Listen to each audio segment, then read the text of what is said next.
It's a lot of work. It's a lot of work doing 3 mules. Oh, Jay. Jay. Ooh. My name is Rinker Buck. I'm a writer from New England. I grew up on a horse farm, and I just always dreamed of riding a covered wagon all the way across the Oregon Trail. And then I read somewhere, no one's crossed the Oregon Trail in a wagon in 100 years. Then I called all the experts and they said, oh, it can't be done anymore. There's highways now. And I'm just the kind of person that's like, they say to me, well, it can't be done. You can't do it. And I go, I'm doing it.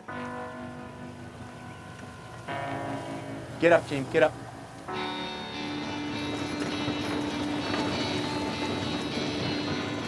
One of the greatest land migrations in history began in the 1840s. By that time, half of the United States had been settled and farmland was getting sparse. More than 400,000 pioneers came across the Great Desert in covered wagons in search of rich lands on the West Coast. After more than 1,000 miles, the trail split. Prospectors and adventurers went south to California in search of gold. Farmers continued north on the Oregon Trail. Some pioneers simply settled along the way, like in Soda Springs, Idaho.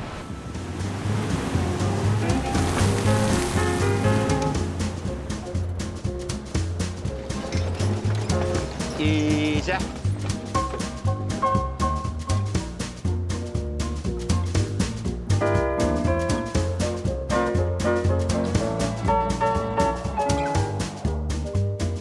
I am Kevin Andrus.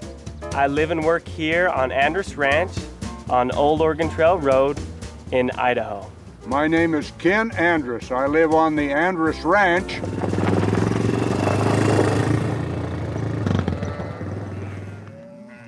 I'm Jim Andrus. I live on the Andrus Ranch. Our parents bought this place. We've lived here ever since, ranching. I am Tanya Andrus Fuller. I'm the oldest of Ken and Colleen's 8 children. We moved back to the ranch about 3 years ago with my family.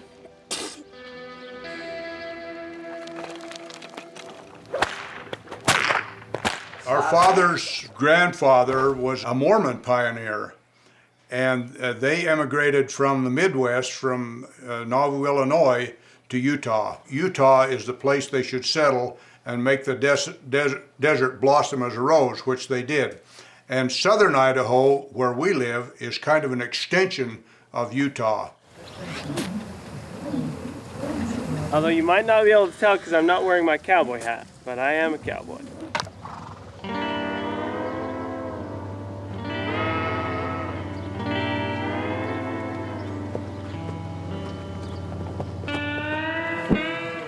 I'm not as good a cowboy as Uncle Jim.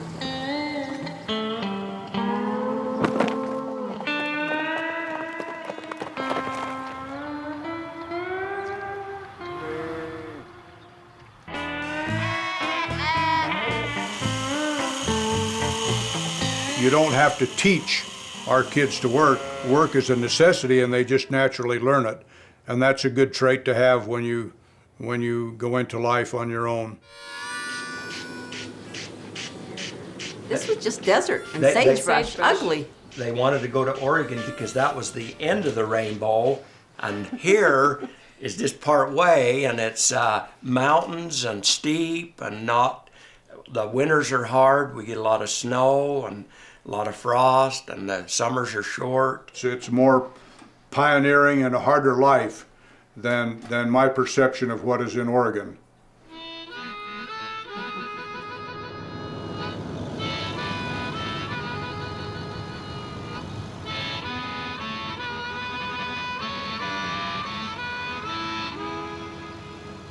In 1852, the land promoters are no different than the land promoters today. They said, come to Oregon. The pigs are as big as cattle, okay? The onions are as big as cantaloupes, blah, blah, blah. And people, we gotta go. But everybody knew that the land was very fertile in Oregon, but you had to cross 2,000 miles of desert to get there. My brother, he's a very good team driver. How many people have that ability? We weren't trying to be reenactors or anything like that. If the Oregon Trail is now a highway, if it's Route 30, we're taking the trail, you know? And that's what I like, is it's a living thing. It's a living monument to what the pioneers did. It's not this dead, static museum, 2 ruts through the ground. No, they built the railroads there too. They built the highways there. People think of it as this single set of ruts going across the West. No, it was one big matrix of trails. And people were cutting off this way and the other.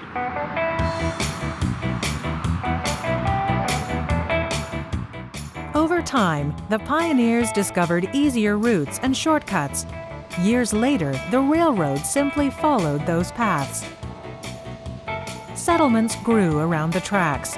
One town grew to become the railroad hub of Idaho, Shoshone, named for the Indian tribe that once lived here. Today, trains don't stop here anymore.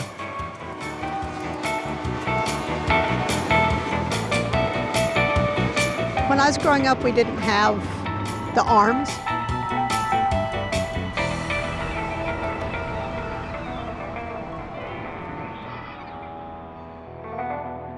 There was always a train on the track, slow moving. We would crawl under the train, and if we'd rode our bike, we'd drag our bike under there to get back to school on time.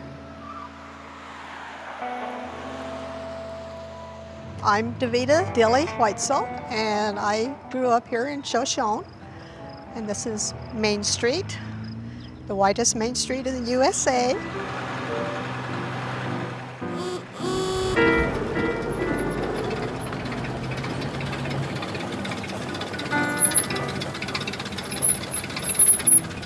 Lee Kelly from Shoshone. I've lived here since 1941, and I kind of like this place. I've been all over the United States, and I'm still here, mainly because I haven't got enough money to move away. This is a 1929 Model A Ford. Cost $495 brand new. It's fun to drive.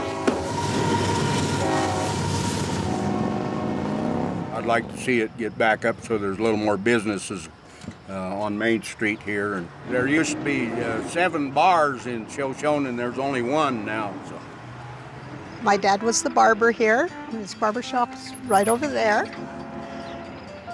Now it's a beauty salon. Well, change in the people. We have a lot of Hispanics now, which are wonderful people, but it's different.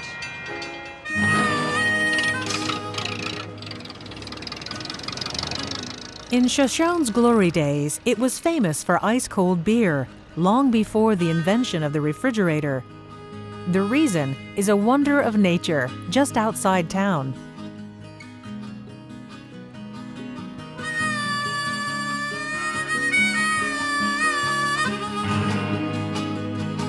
My name is Fred Cheslick. You're at the Shoshone Ice Caves. It's been in my family for 60 years, and I've been here 30. I guess you could call me a desert rat, a high desert rat. We're at 4,500 feet. The ice cave, it's 20,000 years old, and in the early 1800s, they mined the ice from the caves here and hauled it all the way into town on insulated wagons and sold it to the 23 saloons on Main Street. That's part of the mystery here. You see nothing but desert, but down there's a lava tube with 20,000 tons of ice in it.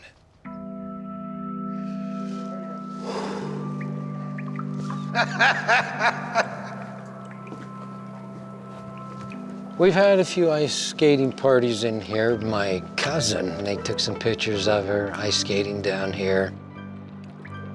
It's about 20 feet deep. It's solid as a rock. A little ice dance here.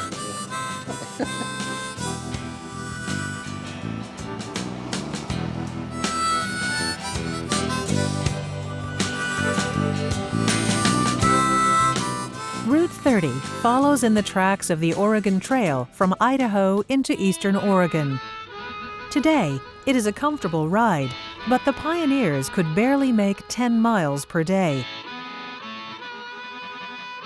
No maps existed. They had to navigate by the course of the rivers. It's okay, Beth. Easy. Hold back, hold back. Yep.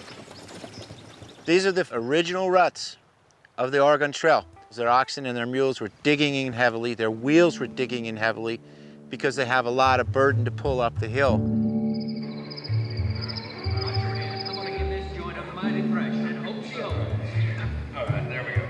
baby, my special child.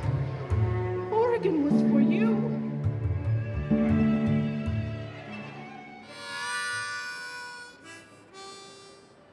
So you're a volunteer here? Yeah.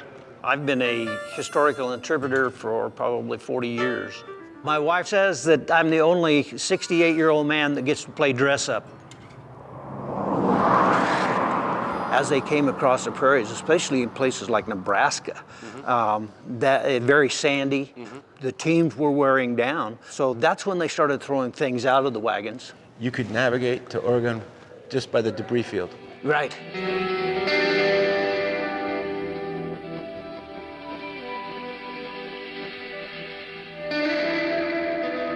The pioneers came from Virtue Flats behind us and crossed this plain and headed up towards the Blue Mountains. And the significance of the Elkhorn Mountains here was that they saw the snow. Even in the summer, there would be snow on the tops. And they knew, oh boy, we've got one more bad climb ahead.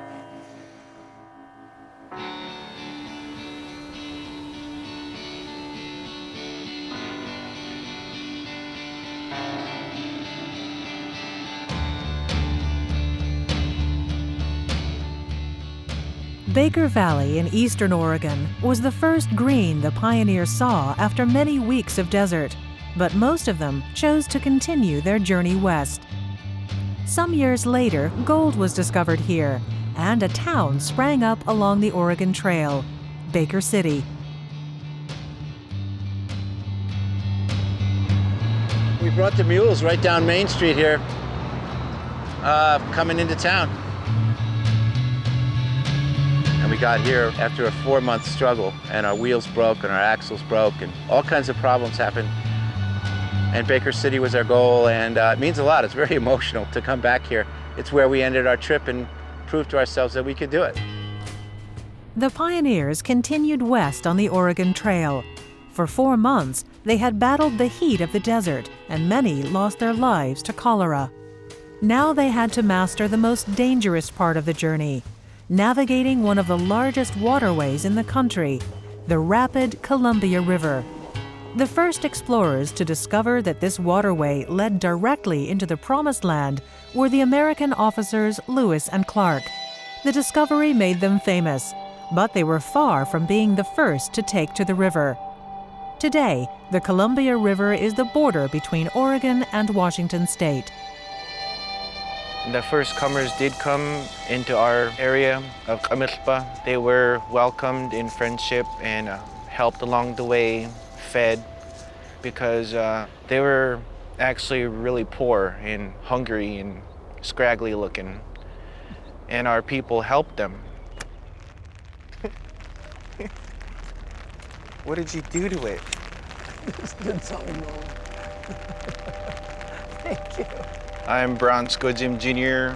Indian name's Yumticham. This area we know as Walawitis, Mary Hill, in Washington State. My name is Mary Schlick.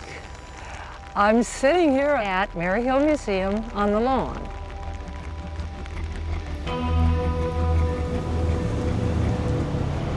In the books, they act like the Lewis and Clark were just trailblazing and cutting down trees and that. But those trails were actually old Indian highways. What we tried to do was to show what was here when Lewis and Clark came. Mary Schlick has curated an exhibition about the history and culture of the native people who lived on the banks of the Columbia River. During the settlement of the West, the Native Americans were evicted and thousands died on their way to the reservations, and only a few remain. We call ourselves Wanahlama, people of the river. We don't reside on the reservation. That was the refusal of the the river people was not to live on the reservation because we were not put there, intended there by our maker. We were intended to live on the big river.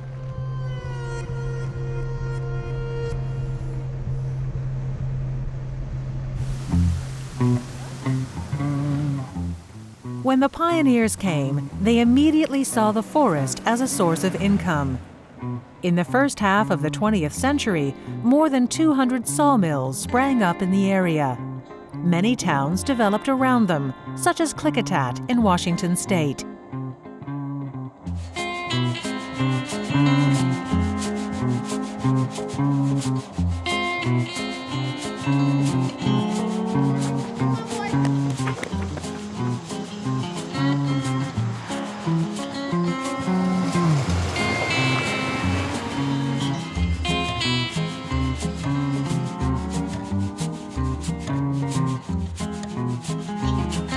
My parents brought me here when I was 11 years old, so my father could work in the sawmill. I worked at Janiel's Lumber Company for 25 years. I was born here in Klickitat, right up here in 1927. I worked at the mill for 25 years. My wife and I moved here 15 years ago from the Portland area. I've been here since 1935. I came as a bride. And I fell in love with Klickitat.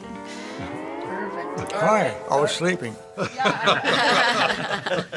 Your old people are allowed to do that, aren't they? So I'm an old people.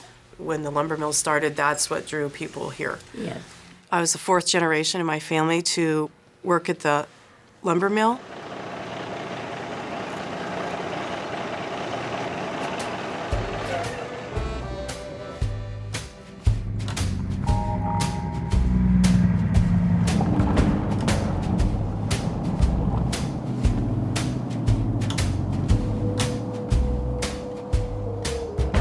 I worked 35 years in the mill till they pulled the plug and shut us down.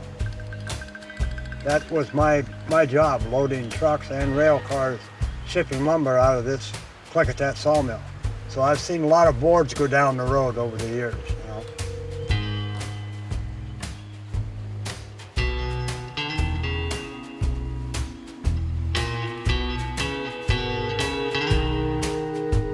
I worked one summer in the mill doing maintenance work in that and pulling lumber at the final end down there. We lived in a community that the owners of the mill furnished all our power, our water, our sewer, garbage collection.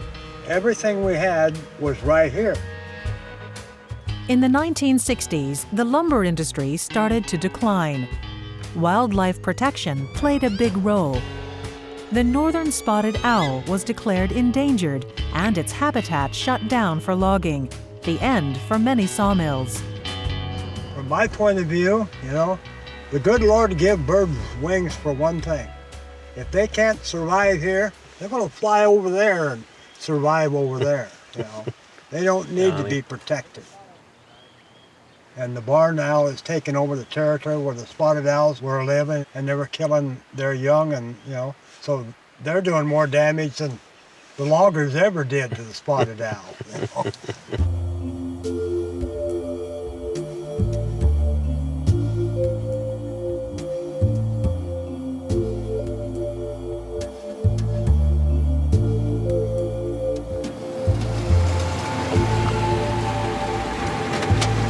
Hey, Tony. How's it going?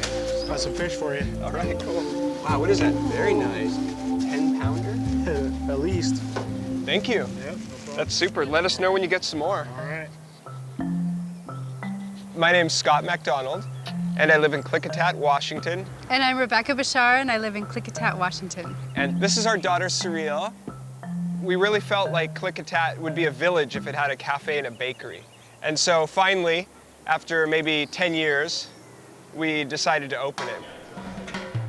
We're artists. We really love creative energy. And so we wanted a place that was inviting to creative energy. Well, I am a kitchen witch.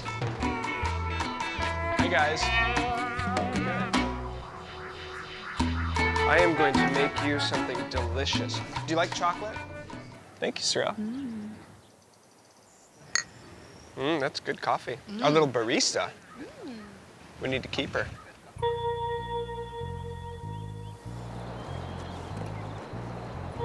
I love the mill site. I love it. So I always take my friends there. And I graffitied there when I was in like middle school.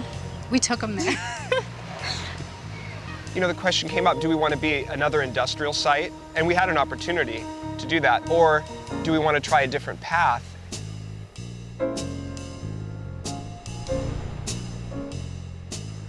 As far as the shadow of the mill, at some point I had this vision, have the artists come in and revitalize it. I think revitalization is what's got to happen. You know, keeping the assets that we have, the treasure that we have, which is the river and the beautiful nature, and then trying to create opportunity that way. You can't stay an old burned out mill town. You have to actually see what the future is. And it's one of the reasons why we created the cafe, is to have like a place where people can kind of get inspired. Drink coffee and talk about. Yeah, because you know, coffee and revolution go together.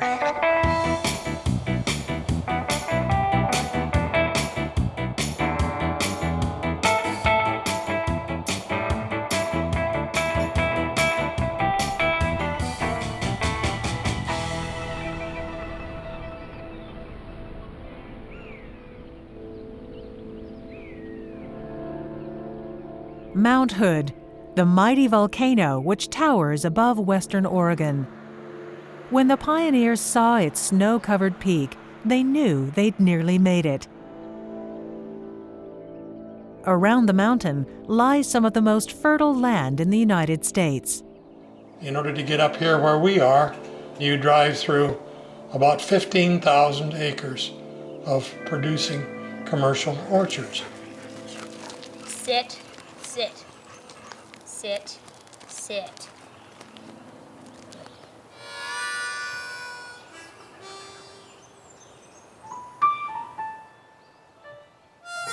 My name is Margaret Ewer. My name is Eugene Ewer. I live here with my family in Mount Hood, Oregon, at the base of Mount Hood. We have spent our life growing fruit. My name's Maureen Ewer, and I was born here, and I came back as an adult to live here on the farm. My father's father built a log house that I live in.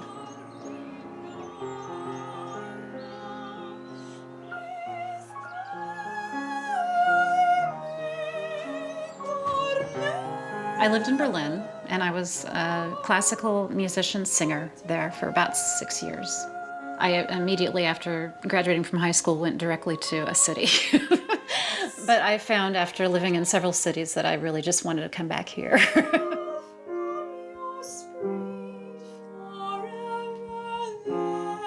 When we were really little, my dad had a strawberry patch, and that's the first thing we did is we picked strawberries. Starting when I was 5, we picked strawberries. But I ate more than I picked. We all did. My name's Jennifer Ewer, and I also live here at the foot of Mount Hood. And this is my sister. She's an orchardist. I'm managing the orchard, and we grow, my father probably already told you, we grow pears and cherries, and I manage the day-to-day operations of that and the crew. Picking pears is hard work, and one year we were short of help, and I kept 2 of our daughters, the oldest ones, out of school, and they picked pears in our oldest orchard, which has to be picked with 12-foot ladders standing almost on the top step. You know, there's a lot of talk about sustainable businesses, and I guess if we've been here for 100 years, we must be somewhat sustainable. So that, I'm proud of that fact.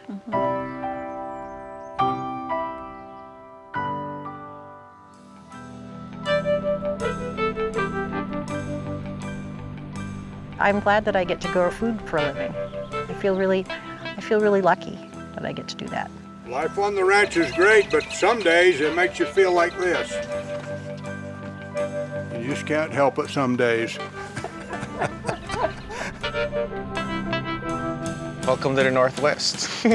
Move here. Come to stay. It's the spirit of America. Just go, adventure. The reason will define itself if you just take the leap.